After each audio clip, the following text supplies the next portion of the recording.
মানবতাবিরোধী অপরাধের মামলায় শেখ হাসিনার রায় ঘোষণার পর অ্যামনেস্টি ইন্টারন্যাশনাল বলছে, কোনো ক্ষেত্রেই মৃত্যুদণ্ড সমর্থন করে না মানবাধিকার সংস্থাটি।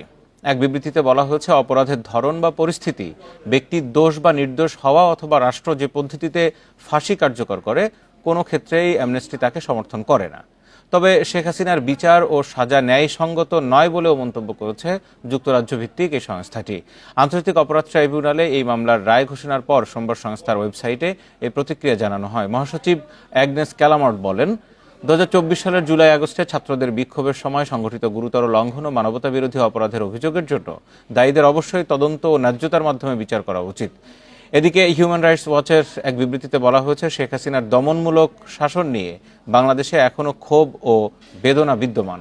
এশিয়া বিভাগের উপপরিচালক মীনাক্ষী গাঙ্গুলি বলেন, সব ফৌজদারি বিচার প্রক্রিয়ায় আন্তর্জাতিক মানের ন্যায় বিচারের মানদণ্ড মেনে চলা আবশ্যক।